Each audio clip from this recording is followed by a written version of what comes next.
Hi guys, कैसे हो आप सब लोग। आई होप आप लोगों को सबको वीडियोस पसंद आ रही होंगी। पसंद आ रही है तो प्लीज कमेंट सेक्शन में बताना। एंड आज हम लोग जो बात कर रहे हैं वो बात कर रहे हैं क्लास 7 का नया चैप्टर किंग्स एंड किंगडम्स। जब हम बात करते हैं किंग्स ऑफ किंगडम्स की तो हम देखते हैं जो किंग्स ऑफ किंगडम्स का जो चैप्टर है वो किस विषय हम लोगों ने राजा और ट्रूली स्पीकिंग हम लोग जब आजकल की जनरेशन हम जेन जी जो है जब राजा महाराजाओं के बारे में सुनते हैं ना अलग अलग, जैसे अभी लेटेस्ट पिक्चर आई छावा जो आई थी हमारी, वो भी हमारे एक राजा के ऊपर थी, मराठा राजा के ऊपर। तो उसके बारे में भी जानने में कितना मजा आया, राइट। तो वैसे अपने किंग्स और किंगडम्स के बारे में हमें जानने में बड़ा मजा आता है। तो लेट्स स्टार्ट कि कैसे होता है। सबसे पहले जो टॉपिक है हम लोगों का किंग्स और किंगडम्स में,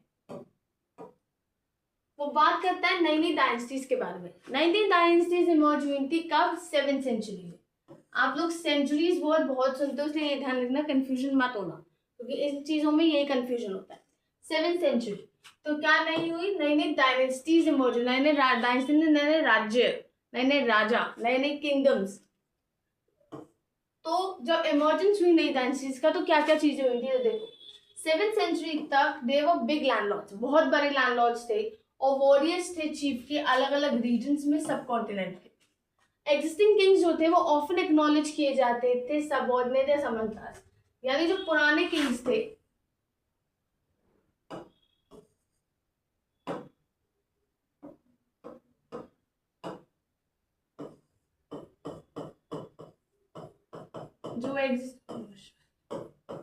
जो एग्जिस्टिंग किंग्स थे उनको क्या बोला जाता था? जब नई नई डायनेस्टीज इमर्ज हो रही थी तो जो एग्जिस्टिंग किंग्स थे उनको बोला जाता था समंताज सबऑर्डिनेट्स।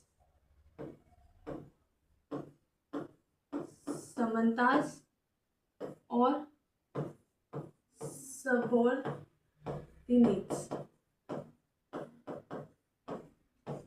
जो नए नए किंग्स इमर्ज हो रहे थे उन्हें कहा जाता था, मैं हमारी जो नई 7th सेंचुरी थी उसमें नए नए किंग्स इमर्ज हुए थे हमारे सब कॉन्टिनेंट में, जिसकी वजह से जो एग्जिस्टिंग किंग्स थे उन्हें क्या कहा जाता था? समंताज और सबऑर्डिनेट्स। तो जब एग्जिस्टिंग किंग्स आए उन्हें किस नाम से एक्नॉलेज किया गया? समंताज और सबऑर्डिनेट्स। तो समंताज क्या थे? उन्हें एक्सपेक्ट किया जाता था कि वो राजा के लिए, जो नए राजा थे उनके लिए क्या कहते हैं,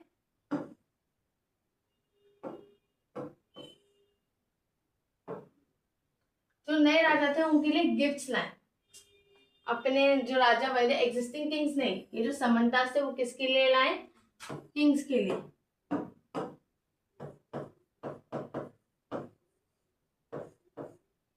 गिफ्ट्स लाए। ऊपर से इनको क्या कहते हैं, ओवरलॉर्ड्स को प्रेजेंट करें अपने कोर्ट्स में।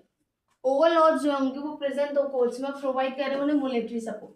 क्या? मिलिट्री सपोर्ट प्रोवाइड करें। जैसे समंताज ने पावर गेन करी और वेल्थ जो थी उन्हें डिक्लेयर किया खुद को महासमंता। अब क्या हुआ, जब इन्होंने क्या कहते हैं पावर डिक्लेयर की, क्या करी? Declare power. ये ऑन द स्पॉट बनते फ्लो चार्ट, इसलिए हमारे एग्जिस्टिंग को समंता सबऑर्डिनेट किया रखता। और जैसे ही उनको पावर मिली, यानी इनको उन्हें पावर मिली और क्या मिली? वेल्थ। तो उन्हें अब वो कैसे रिकॉग्नाइज होते थे? महासमंता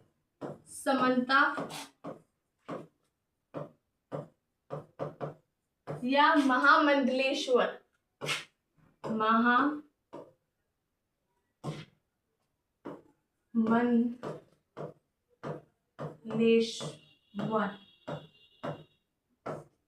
महासमंता या महामंडलेश्वर। महामंडलेश्वर यानी great law. Mandleshwar I think आप सबको पता होगा, मंडलेश्वर मतलब एक बड़ा सर्कल, एक बड़ा ग्लोब, उसमें सबसे बड़ी हाईएस्ट पावर पे होते ग्रेट लॉर्ड। क्या? ग्रेट लॉर्ड सर्कल रीजन पे। फिर आए, जब ये चीजें चल रही थी तो उस टाइम क्या करते, एक नई पावर आई, वो थी राष्ट्रकूटास। जो आप लोग और भी आगे हिस्ट्री में पढ़ोगे इनके नाम, जब हमारे इंडियन ब्रिटिशर्स आए थे तब भी इनका एक सिग्निफिकेंस था, वो भी आप लोग आगे फ्यूचर क्लासेस में पढ़ोगे। तो क्या था? Rashtrakutas in the decade. ये कौन थे? ये चालुक्य, जो कर्नाटका के चालुक्य थे उनके सबऑर्डिनेट्स थे। कौन थे? सबऑर्डिनेट्स, यानी they were the subordinates of Chalukyas of Karnataka. Mid 18 यानी 18 सेंचुरी चल रही थी, उसके बीच में दंती दुर्गा और Rashtrakuta chief. Let me tell you who is Danti Durga.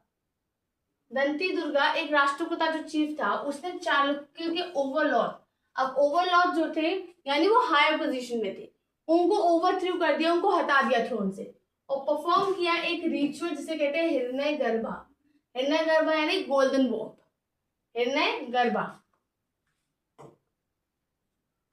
फिर जब बात आती, जब ये रिचुअल परफॉर्म किया गया ब्राह्मण्स की मदद से, तो ये देखा गया कि इसका मतलब होता है, यानी जो एज्यूम, इसका क्या था? हिरण्य गर्भा।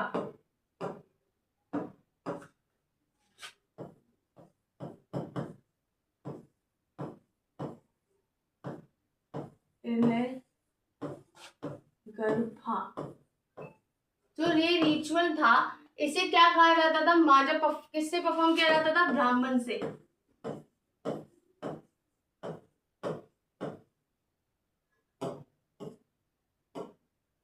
ब्राह्मण से।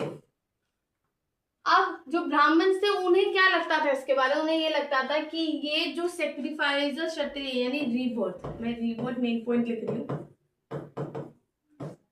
ये बात करता था हिरण्य गर्भा ब्राह्मण करते थे, और ये बात होती थी रीबर्थ के बारे में, सेक्रीफाइस क्षत्रिय का। इसका? क्षत्रिय का।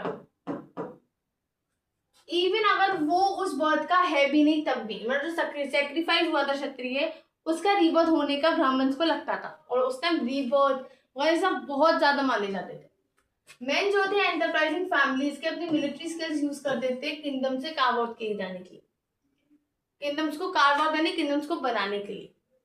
जो गुजारा प्रतिहारा थे, हरिचंद्र, वो ब्राह्मण्स थे जो अपना ट्रेडिशनल प्रोफेशन छोड़ के आर्म्स को लेते थे और सक्सेसफुली स्टैब्लिश करते थे किंगडम्स। कहाँ? राजस्थान और कर्नाटका में। ठीक है, फिर आता है एडमिनिस्ट्रेशन इन द किंगडम्स। जब बात करते हैं एडमिनिस्ट्रेशन की, तो एडमिनिस्ट्रेशन का मतलब होता है कि कैसे किंगडम्स चलते थे।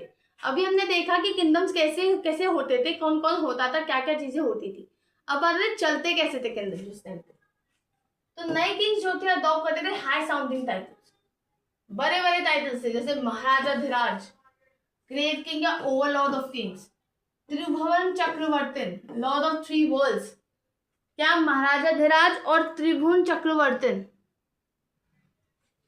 इंस्पाइट, इसके बावजूद वो पावर शेयर करते थे किसके साथ? यानी जो महाराजा धिराज थे,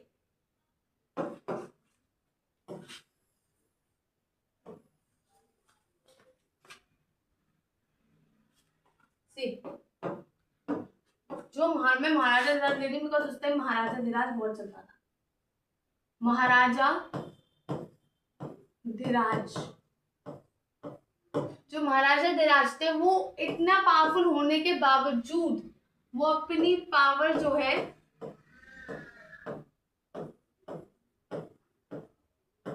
शेयर करते थे किसके साथ?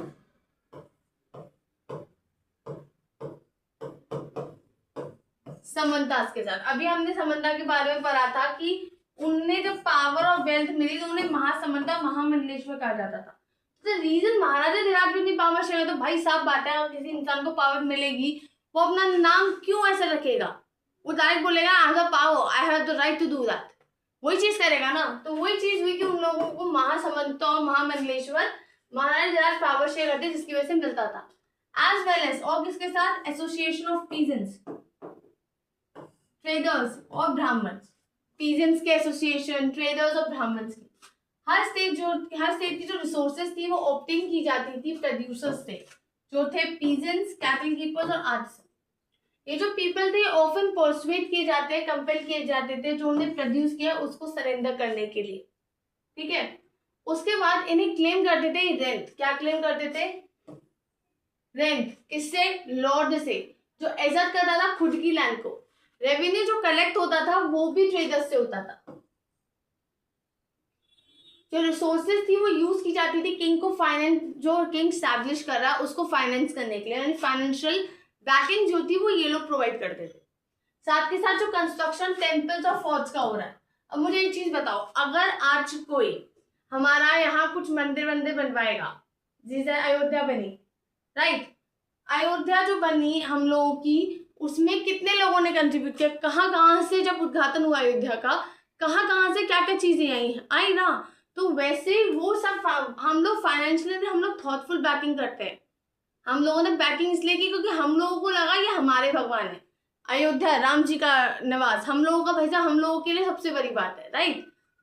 तो वैसे ही वो लोग की फाइनेंशियल, हम लोगों ने फाइनेंशियली मदद नहीं की होगी, लेकिन हम लोगों ने थॉटफुली बैकिंग की। वहां फाइनेंशियली बैकिंग होती थी टेम्पल्स के कंस्ट्रक्शन में और फोर्ट्स के कंस्ट्रक्शन।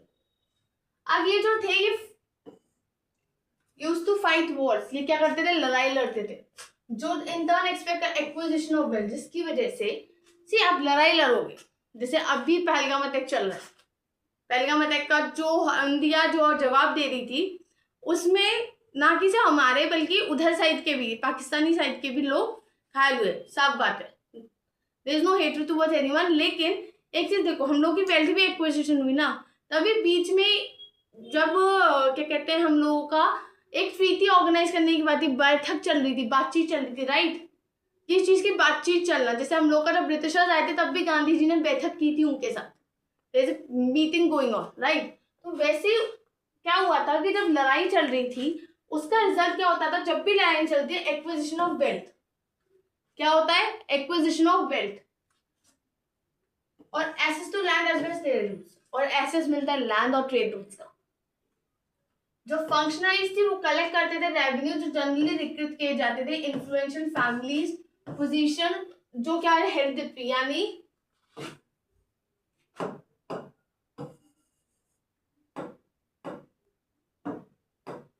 मेरे दादू,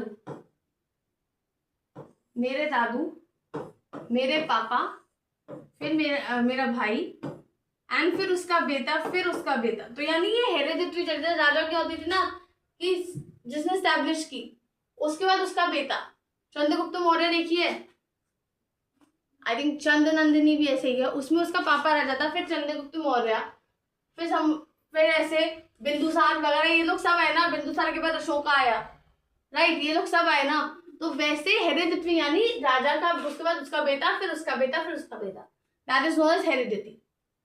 प्रशातीज और लैंड ग्रांट्स क्या थी, प्रशातीज जो थी वो बताती थी कैसे रूलर्स जो थे वो डिपिक्ट करना चाहते थे खुद को एज वेलियंट विक्ट्रियस वॉरियर्स, यानी प्रशातीज बताती थी कि कैसे रूलर अपने आप को ऐसे दिखाना कि वो ही जीते हैं, वही सबसे बेस्ट राजा हैं, वही है और कोई कुछ है ही नहीं, जैसे कहते हैं सेल्फ ऑब्सेस्ड, वो लोग थे राजा लोग।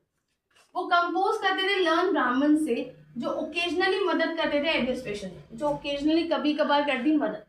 किंग जो थे वो ऑफन उन ब्राह्मण्स को ग्रांट देते थे लैंड का, जिसमें प्लेट्स जो थी रिकॉर्ड की जाती। अब जो प्लेट्स थी वो किसकी होती थी, कॉपर की, जहां उन्हें दी जाती थी जो लैंड रिसीव करते थे, किन्हें, जो लैंड रिसीव करते थे। उसके बाद आती जो अनयूजुअल थिंग हुई थी 12th सेंचुरी में, वो थी लॉन्ग संस्कृत पोएम।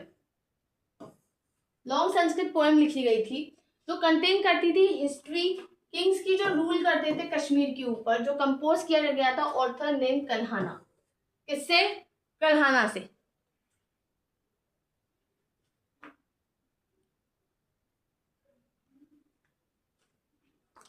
उसने, अब जो कल्हाना था उसने क्या किया, अलग अलग जगह से सोर्सेस लिए, इंक्लूडिंग इंस्क्रिप्शन से, डॉक्यूमेंट से, आई विटनेस अकाउंट से और अर्लियर हिस्ट्री से जो अपने अकाउंट में उसने लिखे। उसे ऑफन क्रिटिकल किया जाता था रूलर्स से और उसकी पॉलिसी से, अनलाइक देयर राइटर्स और प्रशासन। यानी रूलर्स जो थे वो उससे क्या कहते हैं, उसकी पॉलिसीज को लेकर, उनकी पॉलिसीज उस पर लागू थी जहां तक कि उनके प्रशासन पर। अब आता है वॉरफेयर ऑफ द बेल्ट। अब वॉरफेयर ऑफ द बेल्ट का मतलब क्या है, पढ़ते हैं, देखो। एक पर्टिकुलर प्राइस एरिया था, वो था city of Kannauj in the Ganga valley. कौन सा, सिटी ऑफ कन्नौज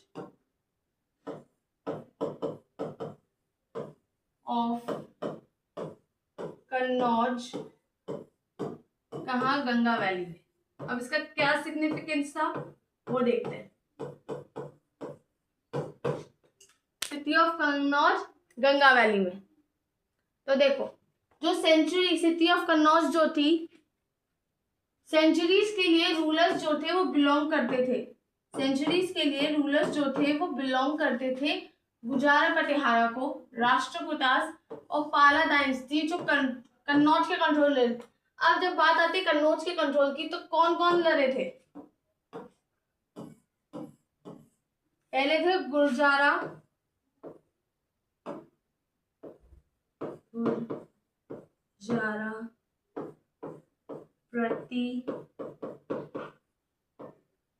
प्रतिहारा, गुर्जारा प्रतिहारा, राष्ट्रकूटास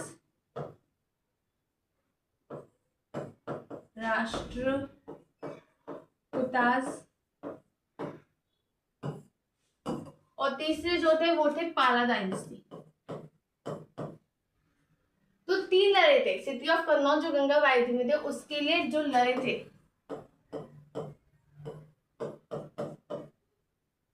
वो थे गुर्जारा प्रतिहारा, राष्ट्रकूटास और पाला डायनेस्टी के लोग। अब जब ये लोग लड़े तो उनकी 3 पार्टीज थी लॉन्ग रन में, क्या लंबे समय के लिए 3 पार्टीज थी। तो कन्फ्लिक्ट के लिए ऑफन डिस्क्राइब्ड ट्रिपार्टी स्ट्रगल। अब इस पूरे को क्या कहते हैं?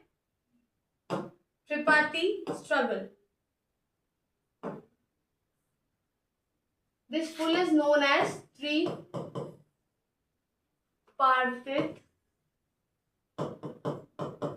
struggle. अब क्वेश्चन आएगा ट्रिपार्टिक स्ट्रगल क्या होता है, तो तुम लोग डिफाइन कर सकते हो। फुल चार्ट बनाया मैंने इसका। सिटी ऑफ कन्नौज जो थी गंगा वैली में, उसके लिए लड़ाई हुई थी लॉन्ग रन, वो भी गुर्जारा प्रतिहारा, राष्ट्रकूटास और पाला डायनेस्टी के बीच, जिसकी वजह से हिस्ट्रियंस उन्हें ट्रिपार्टी स्ट्रगल भी कहते हैं। ठीक है, उसके बाद बात आती है वन सच रूलर जो था, जो टारगेट कर रहा था टेम्पल्स को, वो था महमूद ऑफ गजनी। बहुत रूलर्स थे ऐसे जो टेम्पल्स को टारगेट करते थे, क्योंकि साफ बात है उस टाइम लोगों की आस्था बहुत ज्यादा थी, ऐसे लेवल भी बहुत ज्यादा लेवल भी, इसलिए बहुत ज्यादा दान दक्षिणा सब आती थी, तो जिसकी वजह से वो ज्यादा रिच था टेम्पल। तो उनमें से एक रूलर था, वो था महमूद ऑफ गजनी, अफगानिस्तान का। उसने क्या कहते हैं सब कॉन्टिनेंट को, यानी सब कॉन्टिनेंट, यानी इंडिया की बात कर रहे हैं हम यहाँ, किसकी बात कर रहे हैं?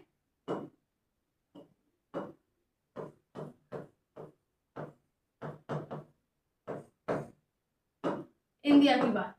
सब कॉन्टिनेंट को 17 बार रेड किए थे, यानी इसने रेड डाली थी इंडिया में 17 बार, वो भी एक रिलीजियस मोटिव के साथ। अब रिलीजियस मोटिव क्या था देखो, टारगेट्स जो थे वो वेल्दी टेम्पल्स थे। रिलीजियस मोटिव में यानी टारगेट्स जो थे उसके वो कौन? वेल्दी टेम्पल्स पे जो सोमनाथ गुजरात में थे।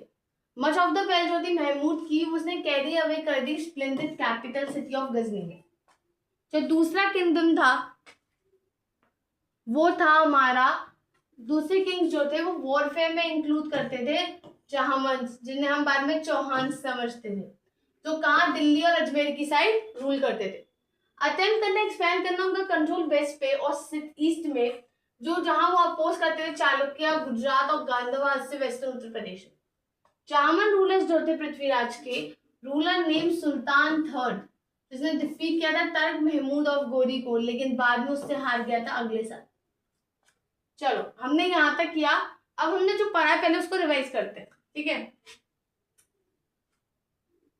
पहले जो पेज पे हमने क्या देखा था कि किंग्स ऑफ किंगडम्स के बारे में बात करते हैं, जो फोकस करता है नई डायनेस्टी 7th सेंचुरी के बारे में। बिग लैंडलॉर्ड्स और वॉरियर चीफ जो थे प्रोमिनेंट थे अलग अलग रीजन में, सब कॉन्टिनेंट के 7th सेंचुरी में। एग्जिस्टिंग किंग्स ऑफन एक्नॉलेज करते थे उन फिगर्स को, सबऑर्डिनेट्स को और समंतास को। समंतास जो थे वो एक्सपेक्ट कर रहे थे कि वो प्रोवाइड किए जाएंगे गिफ्ट्स और मिलिट्री सपोर्ट किंग को या ओवरलॉर्ड्स को।